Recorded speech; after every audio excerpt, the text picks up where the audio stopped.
Happy Halloween nail queens. This is an Ursula themed inspired mani that I'm doing on someone's nails. These are not my nails here today. So I'm going to be showing you everything that I'm doing and giving you a little bit backstory. Right now I'm going to be dipping her nails in two powders from Kiara Sky, and I'm using the Triple D dip base to apply the dip powder to her jelly tip extensions. What I did earlier before this that I haven't shown you guys is I applied gel extensions from the Painted Desert to her nails in the extra short coffin length, and now I'm dipping over them with dip powder. And this tool is going around her cuticle line and getting any excess dip out of her cuticle line. This way it doesn't stick to her skin. I repeat the same process on all of the nails. So you might be wondering, Carol, you never really do anyone else's nails on your channel. What is this about? Well, someone reached out to me a couple weeks ago on my Instagram, and her name is Erica. And turns out Erica and I live about 30 minutes away from each other. So she asked me to come over and do her nails. This is the second time I've done her nails for her, and she's totally okay with me recording. So thank you, Erica, for letting me record the process of doing your nails. Sorry that my head is booping in a little bit. Since this is not my normal setup and my normal filming routine, it took a little bit to get used to not getting my head in front of the camera. So now I'm switching over to the black dip powder from Kiara Sky.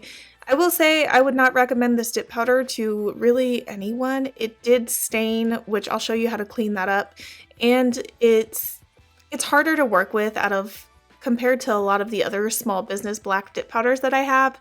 This one was like one of my least favorite, along with Revel Nails Barbara.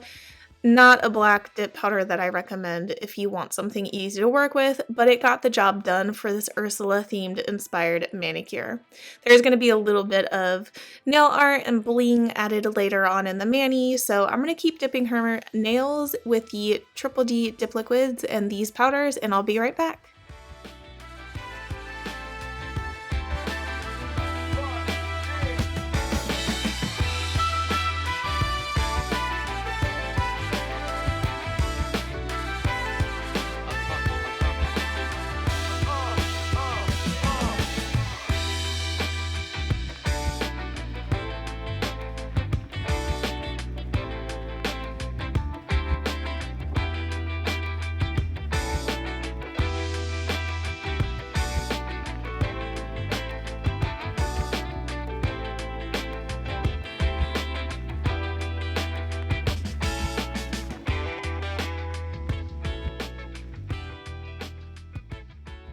So now I am dusting all the dip powder off of her nails. You're not going to see me do the second dip because my head was really in frame, so just pretend I did 2 layers of dip on camera, although you're not going to see that. I definitely did 2 layers of dip powder. I also will recommend, if you are not encapsulating in clear dip powder, to do 3 layers of dip, because after the filing, shaping, and buffing, I did notice the black dip powder got a little bit of sheerness towards the free edge. So I would recommend encapsulating in clear or doing a 3rd layer of dip powder, especially with this black powder specifically. Well, I'm dusting everything off right now, and I'm going to activate her nails. Don't worry, the black staining is going to come off once I show you guys how I remove it, but I have to take activator to her nails first before I try to remove the staining. So I apply activator to the purple ones first and then the black ones, and like I said, I feel like the black stains, as you can see, the brush is getting saturated with black powder even after I dust everything off. So it's not my favorite black powder. So to get rid of the staining, I take a paper towel and rubbing alcohol, and I spray her fingers with rubbing alcohol around where the staining is, and I just use this lint-free wipe and rub off the staining. You might have to do a little extra work to get around the cuticle line or underneath the nails, but be diligent and gentle and the staining will come off. So I'm going to file, shape, and buff all of her nails. Right now I'm filing the free edge flat and then buffing with the 100 grit of my buffing block.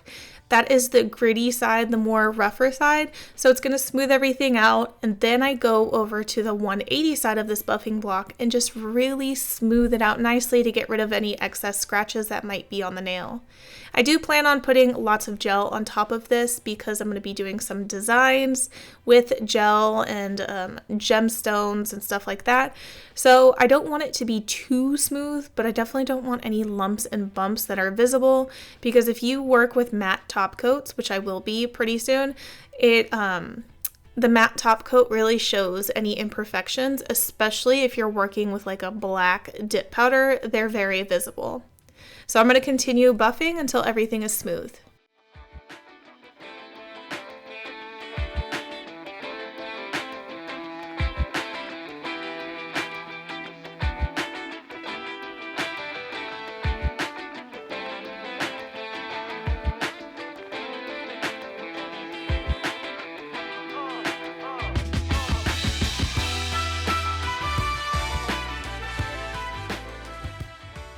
Alright, so once I'm happy with the smoothness, then I take the rubbing alcohol that she has. She has it in a spray bottle, and I think that's really nice. I think I might get like a little spray bottle and do the same thing for my nail station at home.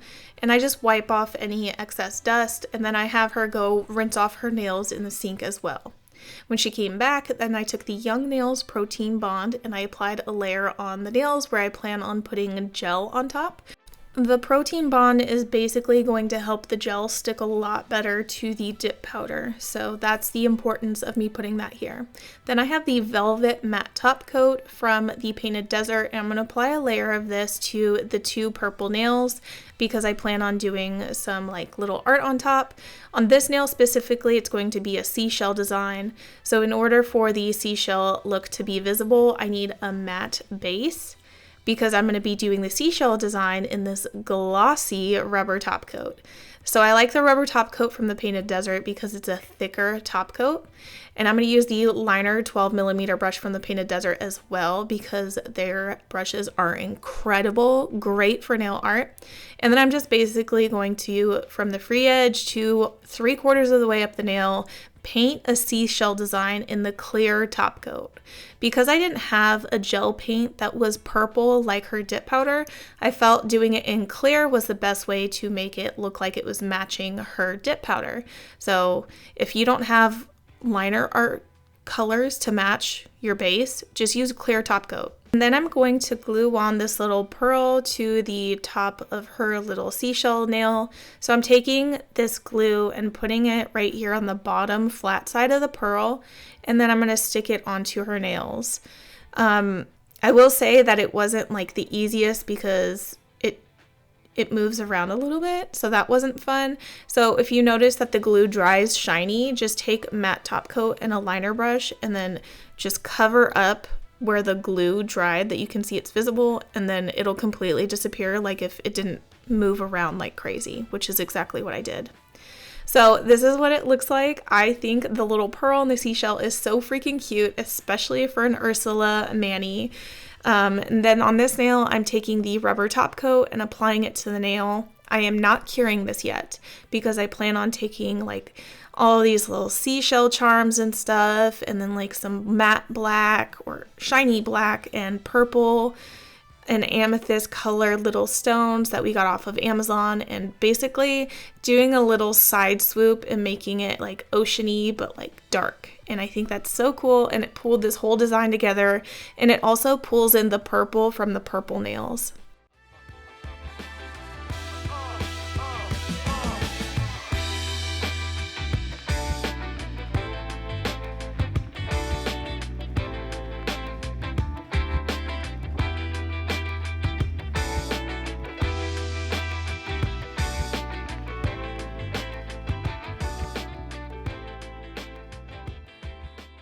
And then on this nail, I'm putting the glossy rubber top coat on here as well, and I'm basically going to pour over caviar beads over this top coat and then cure it.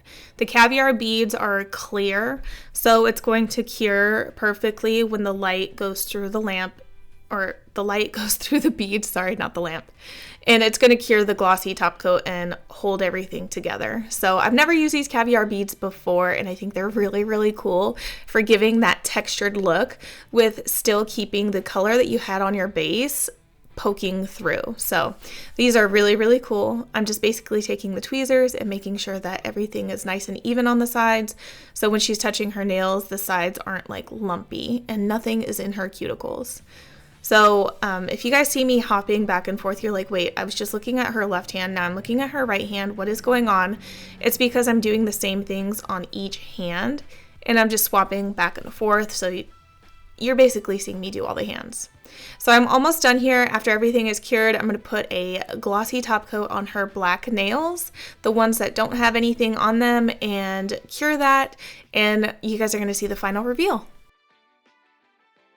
So here is the final look. Both hands look identical. So I want to thank you so much, Erica, for letting me do your nails and record them and show them on my YouTube channel. I really appreciate it. I hope you guys enjoyed this video. If you did, please give it a thumbs up. And if you like watch me work videos like this, let me know and maybe we'll work on some more videos in the future. All right, talk to you guys later. Bye.